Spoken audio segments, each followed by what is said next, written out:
Pemirsa, di ujung masa pendaftaran Pilkada 2024, sejumlah partai politik menjagokan kader terbaiknya untuk maju di kontestasi Pilkada 2024 ini. Sejumlah nama muncul di Pilkada Jakarta, Jawa Timur, dan Jawa Barat hingga Sumatera Utara. Kita akan bahas selengkapnya bersama pengamat politik Ray Rangkuti yang bergabung langsung bersama kami di studio. Mas Ray, selamat pagi Mas Ray, sehat? Sejauh ini alhamdulillah. Alhamdulillah, pasti selalu sehat ya Mas Ray ya.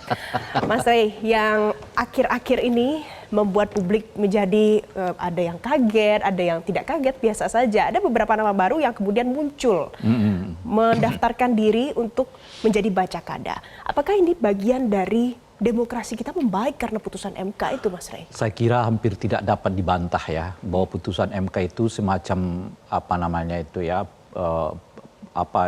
yang menghancurkan banyak persoalan yang membuat bangsa kita ini demokrasinya seperti buntu gitu.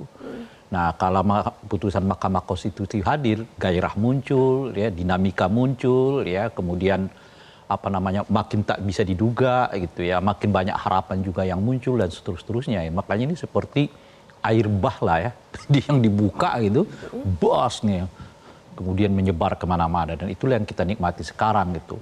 Kalau sekiranya putusan MK itu lebih cepat, mungkin konstelasinya juga jauh lebih banyak dan beragam gitu. Nah sayangnya kan putusan MK itu hanya sekitar 2 minggu ya sebelum pendaftaran ini gitu. Sehingga petanya di tingkat tertentu tidak terlalu banyak efeknya gitu. Memangnya kalau lebih cepat, apa kemungkinan positif yang bisa saja terjadi kalau lebih cepat? Salah satunya dan yang paling penting itu menurut saya mencegah terjadinya, jangan sampai terjadi kotak kosong. Nah sekarang ini sekalipun ada putusan Mahkamah Konstitusi, saya mendengar di beberapa tempat tetap banyak yang masih menggunakan kotak kosong, khususnya mereka yang berada di pilkada yang berada di tingkat kabupaten kota gitu. Bahkan jumlahnya cukup fantastis ya, karena kalau kita lihat data 2020 lalu itu hanya sekitar 20-25 daerah yang kotak kosong kan. Nah ini daerah bisa mungkin meningkat 3-4 kali dari 2020 yang lalu. Jadi bisa mencapai 100 daerah yang... Mungkin bisa ya, tapi persisnya berapa karena kan baru akan kita lihat nanti di jam 24 nanti malam kan. Nah jadi itu mungkin ya kalau sekiranya putusan Mahkamah Konstitusi ini hadir jauh sebelumnya gitu, mungkin kita bisa selamatkan tuh daerah-daerah yang masih menggunakan pola kotak kosong itu gitu ya. Oke, jadi ada kemungkinan terburuk bisa muncul sampai kalau 2020-25 daerah dengan melawan kotak kosong, sekarang bisa sampai 75 sampai 100 daerah. Bisa. Prediksi terburuknya begitu ya Mas Ray? Nah syukurnya yang kedua itu kotak kosongnya mulai tidak terjadi di tingkat gubernur. Nah ini sekarang gejalanya di tingkat kabupaten kota gitu ya. Kalau tingkat gubernur kan awalnya kita khawatir di Jakarta terjadi kotak kosong gitu ya. Lalu di Banten kita khawatir terjadi kotak kosong gitu ya. Di Jawa Timur juga begitu gitu ya. Di Jawa Barat juga begitu gitu. Tapi dengan munculnya putusan MK itu akhirnya seperti sekarang kan di Jakarta setidaknya 3 ya calon gitu ya. Lalu di Jawa Barat setidaknya mungkin 2 bahkan mungkin 3 gitu ya. Di Jawa Timur mungkin juga 3 gitu ya.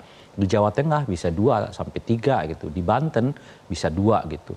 Jadi kelihatan makin ini ya terpecahkan gitu. Sebelum putusan MK itu hampir di 500 daerah ini maksimal calon itu cuma 3. Sebetulnya ya sebelum putusan MK gitu. Dan umumnya 2 pasangan calon lalu bertambah apa yang kita sebut sebagai kotak kosong itu. Dan itu bukan hanya di level kabupaten kota tapi sampai meningkat ke level provinsi gitu ya. Nah setelah putusan MK ini, nah itu dia mulai muncul kandidat yang jumlahnya meningkat nih. Ke 3 kandidat. Kalau sebelumnya kali besar itu kan 2 berpasang gini ya hadap-hadapan gitu.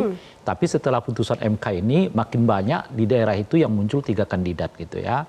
Dan makin mengurangi potensi terjadinya kotak kosong gitu. Itu yang saya sebut putusan MK ini ya kayak pintu yang menahan air bah lalu dibuka muncul semua. Efeknya gitu. Luar biasa begitu. Banyak orang juga sebetulnya kan bertanya-tanya nanti nggak akan membuat seperti pilkada sebelumnya kan. Awal-awal pilkada itu kan bisa sampai 6 ya, 4 kandidat kayaknya rame gitu. Nah sebetulnya pertanyaan itu bisa dijawab dengan pertanyaan lain. Anda mau banyak atau mau 1? Kalau seandainya satu melawan kota kosong, apa efeknya bagi demokrasi? Orang bagi akan rakyat? mengatakan ngapain lagi sih pakai pilkada-pilkada? Ujung-ujungnya akan kembali seperti yang pernah kita tolak dulu kan di tahun 2014 yang lalu. Ketika di ujung pemerintahannya Pak SBY mengembalikan kembali pemilihan langsung itu ke DPRD. Nah, kalau makin banyak kotak kosong, orang akan berpikir lagi, udahlah pilih aja di DPRD. Ngapain lagi pakai pilkada-pilkada gitu. Dan itu pasti penurunan kualitas demokrasi. Kalau Sangat itu jauh. terjadi di Indonesia Dan gitu ya. tidak perlulah kita misalnya melihat secara umum gitu ya. Warga Jakarta lah khususnya mungkin dan banyak tempat yang lain mungkin gitu merasakan kebuntuan itu luar biasa kan. Figur-figur yang mereka sebetulnya harapkan bahkan dijauhi oleh partai-partai politik. Terakhir adalah Anies bersama dengan PDI Perjuangan. Kita udah menduga bahwa Anies dan PDI itu akan jadi, kenyataannya juga nggak terjadi kan gitu. Ternyata ya. PDIP mengusung Pramono Anung. Pramono Anung, kadernya sendiri gitu ya. Nah jadi akan makin banyak pilkada ini yang nggak sesuai sebetulnya pilihan dengan pilihan publik. Nah itu akan dengan sendirinya menimbulkan pesimisme kan. Ngapain kita datang ke TPS? Kita nggak kenal kok. Dan makin merajalelanya penguasaan elit politik yang tanda kutip ya memaksakan calon-calon mereka untuk terlibat di dalam pilkada. Sehingga dengan begitu nepotisme akan sangat sulit dihindari. Karena ya pejabat-pejabat akan mendorong anaknya sendiri, masyarakatnya tinggal pilih atau tidak. Kan MK udah mengatakan yang penting dipilih, kan gak ada masalah, yang penting dipilih gitu ya. Tapi Mas Ray, mungkin sedikit susah bagi masyarakat membedakan mana figur yang diinginkan masyarakat dan mana figur yang ditentukan karena kepentingan elit politik.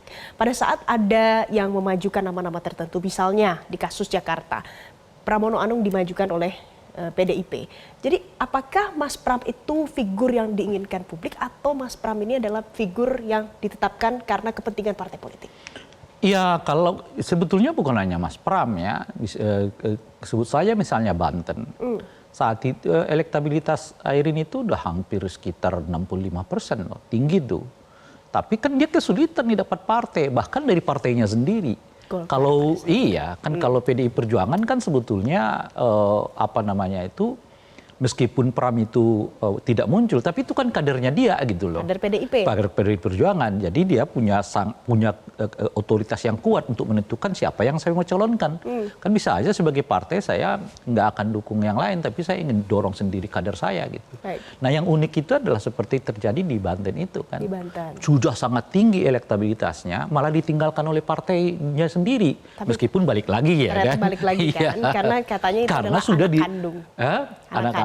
Iya, daripada dicalonkan oleh oralis, lebih baik saya calonkan sendiri. Baik. Kenapa nggak dari awal kan? Baik. Kalau gitu nanti kita akan lanjutkan Mas Ray. Pembahasan kami pagi hari ini pemirsa masih seputar bagaimana hari terakhir pendaftaran untuk Pilkada 2024. Ini pemirsa nanti usai jeda kami masih akan kembali untuk Anda. Tetaplah bersama kami. Jelajahi cara baru mendapatkan informasi. Download Metro TV Extend sekarang.